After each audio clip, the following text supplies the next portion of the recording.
కోన వెంకట్ గారు sir sir చాలా cute little ఫిల్మ్లా అనిపిస్తుంది. Thank you. యా మీరు కూడా చాలా అంటే జీవితాంతం గుర్తుండిపోయే సినిమా అని చెప్పి చాలా పెద్దగా చెప్పారు కాబట్టి ఏదో ఇంకా ఎక్సైటింగ్గానే ఉంది సార్. బట్ అంటే మీరు ఇందాక అన్నట్టు దురంధర్ టాక్సిక్ లెస్ దెన్ 1 వీక్లో వచ్చేస్తున్నాయి.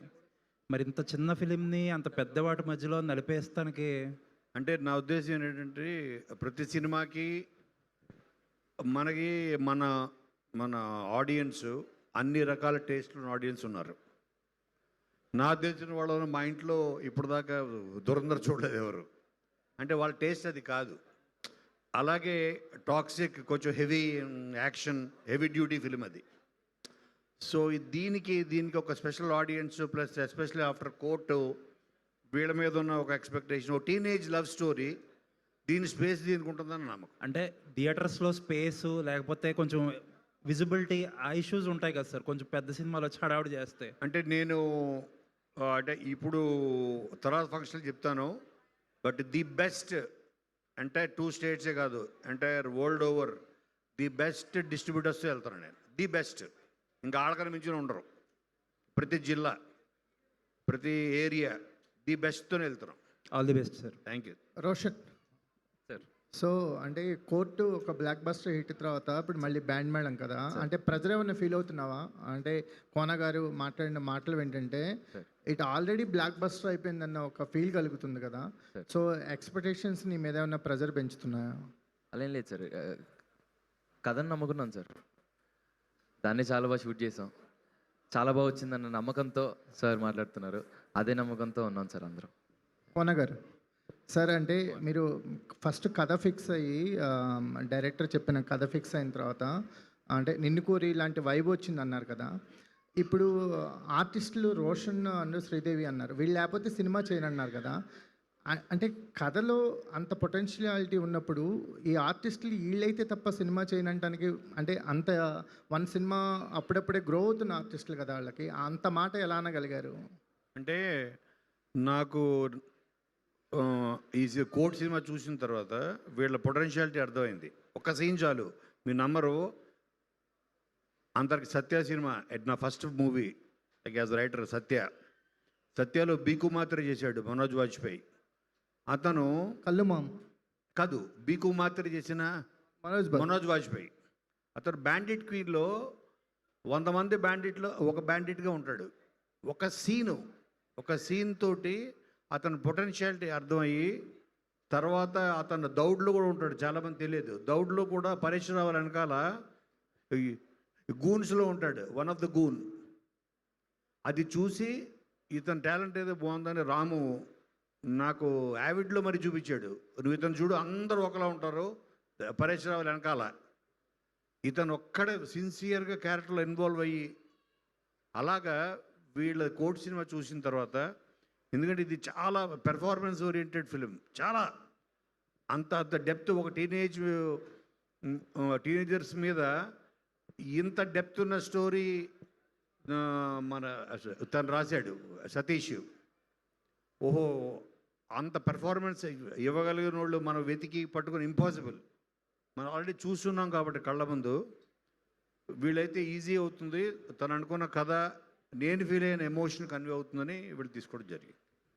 ఈ మధ్య అంటే మీరు కామెడీ టచ్ ఉన్న సినిమాలు అవి అంటే ఒక కెరీర్ పిక్స్లో ఉన్నప్పుడల్లా ఒక కామెడీ టింజ్ అనేది ఒక కొనసాగుతూ వచ్చింది.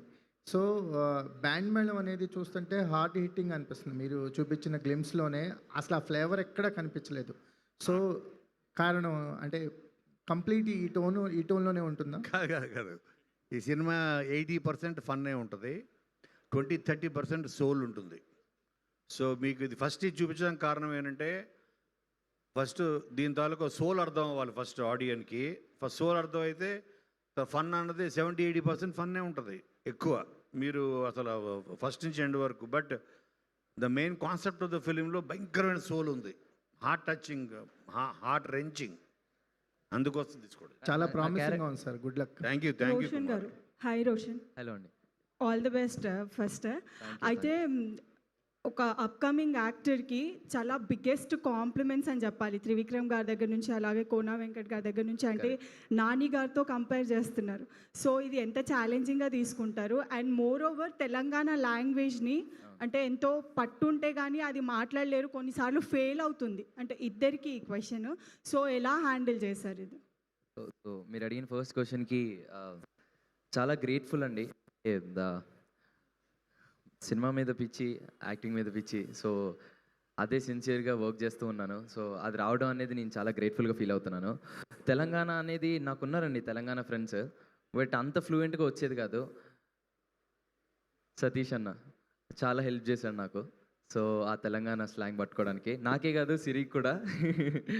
నాకు కొంచెం ఈజీ అయిందేమో కదన్నా, అట్లనే అంటావా? సరేలే. సో ఫుల్ నేను కాకినాడ సైడ్ కాబట్టి ఫుల్ గోదావరి వస్తుంది నాకు. సో అసలు డబ్బింగ్లో తెలిసింది ఓకే, నేను కొంచెం అయినా చేశాను కదా ఓకే.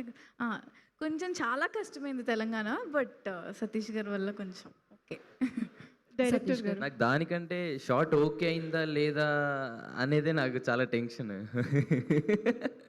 మీరు ఏం క్యారీ చేస్తారండి సినిమా నుంచి? అంటే ఎలా ఉండబోతుంది, అంటే ఆడియన్స్ ఎలా రిసీవ్ చేసుకుంటారు అనుకుంటున్నారు? డెఫినెట్లీ కోర్టులో చూసిన చందు అయితే అసలు కనిపించడు. ఈ యాదగిరి చాలా డిఫరెంట్గా ఉండబోతున్నాడు.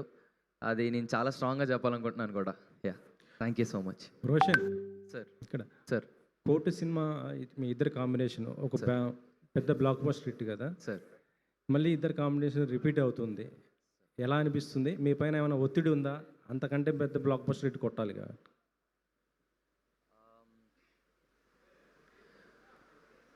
బేసిక్గా మంచి కథ కోసం వెయిట్ చేసాం సార్.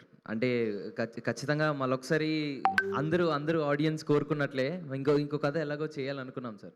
బట్ అంత త్వరగా కోనా సార్ మా దగ్గరికి వస్తుందని మేము ఎక్స్పెక్ట్ చేయలేదు. అండ్ మీ అంత ప్రేమించాం కాబట్టి ఆ కథని వి సైడ్ ఇమీడియట్లీ ఓకే. అలా అంటే మీ పైన ఒత్తిడి ఏమైనా ఉందా దానికంటే ఎక్కువ బ్లాక్ బస్టర్ హిట్ కొట్టాలని? అంటే సినిమాని చాలా ప్రేమించి నమ్మి చేస్తాను సార్. అది ఏ సక్సెస్ ఎంత ఇస్తుంది అనేది అయితే నేను ఎప్పుడు చూసుకోను sir. Yeah. Okay sir. Kona గారు, కోర్టు సినిమా 1 సెకండ్ అండి. సో పాపం రోషన్ షూట్ నుంచి వచ్చారు, వేరే సినిమా నుంచి. He's leaving. Thank you so much Roshan. We wishing all the very best. Yeah, Kona Venkat గారిని కంటిన్యూ చేయవలసిందిగా రిక్వెస్ట్ చేస్తున్నాం. సార్ చెప్పండి. కోర్టు సినిమా లాస్ట్ ఇయర్ ఇది మార్చి 13th రిలీజ్ అయింది. సేమ్ మళ్ళీ ఇది కూడా మార్చ్ 13th. అంటే ఈ బ్లాక్ బస్టర్ ఎక్స్పెక్ట్ చేయొచ్చా? దీని వెనకాల ఒక చాలా గొప్ప వ్యక్తి ప్లానింగ్ ఉంది సేమ్ డేట్ రావడానికి. చాలా గొప్ప వ్యక్తి, అతనే ఆ దేవుడు. ఆయన ప్లానింగ్, ఆయన స్క్రీన్ ప్లే ఇది. ఆయన స్క్రీన్ ప్లే రాశాడు, మేము రాసింది దానికన్నా అదే డేట్ వచ్చింది చూడండి. అసలు మేము అనుకోలేదు. 13th అన్నది లాస్ట్ వీక్ ఫైనలైజ్ అయింది. ఇన్ఫ్యాక్ట్ అంతే కదా, లాస్ట్ వీక్ అదే డేట్కి వచ్చింది మళ్ళీ. సార్ మీరు గతంలో అదర్స్ 2 చేస్తానని చెప్పారు కదా, అది ఎంతవరకు వచ్చింది? ఏంటి ఎన్టీఆర్తో అది? ఇప్పుడు తారక్కి కొన్ని కమిట్మెంట్స్ ఉన్నాయి, 2 ఫిలిమ్స్ కమిట్మెంట్. ఈ కమిట్మెంట్స్ అయిన తర్వాత డెఫినెట్గా నాతోటి ఎవరు నిన్నే చెప్పారు, మనం వినయ్, చాలామంది అడుగుతున్నారు అదృష్టు మనం చేయాలి 100% అని. నేను నీ దగ్గర స్టోరీ రెడీగా ఉంది కదా? ఉంది, రెడీగా అన్నాడు. ఫస్ట్ ½ an hour స్టోరీ ఉంది రెడీగా. అంటే మనం అవ్వంగానే చెప్తాం, 2 కమిట్మెంట్స్ ఉన్నాయి, అవ్వంగానే చెప్దాం అన్నాడు. ఓకే. ప్రొడ్యూసర్గా సక్సెస్ అయ్యారు, ఇటు రైటర్గా సక్సెస్ అయ్యారు, ఆర్టిస్ట్గా ఏమన్నా మళ్ళీ మెరుస్తారా? ప్రొడ్యూసర్గా రైటర్గా రెండిట్లో సక్సెస్ అవ్వాలంటే ఆర్టిస్ట్ ఉండాలి లోపల. ఆర్టిస్ట్ ఉన్నాడు కాబట్టి సక్సెస్ అయ్యా. ఆ ఆర్టిస్ట్ని ఎప్పుడు స్క్రీన్ మీద చూస్తాం అంటే అది పెద్ద గోల్గా ఏం పెట్టుకోలేదు, బట్ ఇట్స్ ఓకే. ఓకే, వచ్చే అవకాశం చేస్తాం. Thank you. సతీష్ గారు ఇక్కడ. సో వాళ్ళిద్దరి కాంబినేషన్ ఆల్రెడీ కోర్టులో చూసాము, ఎంత సెటిల్డ్గా పర్ఫామ్ చేస్తారనేది అందరికీ వాళ్ళు ప్రూవ్డ్ అనమాట. సో ఇది కూడా ఒక లవ్ స్టోరీ లాగా తీసుకురాబోతున్నారు. సో ఆ క్యారెక్టర్స్ని మర్చిపోయే విధంగా ఈ క్యారెక్టర్స్ ఉంటాయా అంటే మీరు ఏం చెప్తారు? సినిమా ఫస్ట్ రీల్ అయిపోయేలోపు వాళ్ళిద్దరు మర్చిపోతారండి. ఖచ్చితంగా కంప్లీట్ డిఫరెంట్ ఉంటుంది ఆ క్యారెక్టర్స్కి ఈ క్యారెక్టర్స్కి. Thank you. శ్రీదేవి కోర్టులో భయం భయంగా, కోర్ట్ అయిపోయిన తర్వాత ప్రమోషన్స్లో కూడా భయం భయంగా కనిపించావు. ఆ భయం అనేది పోయింది అనిపిస్తుంది ఇప్పుడు నేను చూస్తుంటే. సో ఈ క్యారెక్టర్ రాజమ్మ క్యారెక్టర్తో నీ ఎక్స్పీరియన్స్ ఏంటి? రాజమ్మ చాలా చాలా డిఫరెంట్ అండి. అంటే చాలా సర్ప్రైజ్ చేస్తుంది, మీరే ఆశ్చర్యపోతారు. అంత నమ్మకం ఉంది నాకు రాజమ్మ క్యారెక్టర్ మీద. సో ఫస్ట్ నేను ఎస్ చెప్పిందే రాజమ్మ క్యారెక్టర్ అంత ఇంపాక్ట్ ఉందని. So it will definitely surprise you, I'm sure. All the very best. Thank you so much. Sridevi congrats, చాలా బాగుంది. అండ్ అంటే ఎక్కువగా సోషల్ మీడియాలో మీరు యాక్టివ్గా ఉంటారు. ఏ ట్రెండ్ టాపిక్ వచ్చినా ఫస్ట్ రీల్ మీ దగ్గర నుండి వస్తుంది. 10 మిలియన్ కొడుతున్నారు. అండ్ అంటే ఇప్పుడున్న మూవీస్కి ప్రమోషన్ అనేది ఎంత ఇంపార్టెంటో తెలుసు. అండ్ ఇందాకే ఒకరు చెప్పారు చాలా బిజీ షెడ్యూల్లో ఉన్నారన్నారు మీరు. సో మీ నుండి కోన వెంకట్ గారికి ఎంతవరకు సపోర్ట్ ఉంటుంది ఈ ప్రమోషన్ విషయంలో? Thank you boss.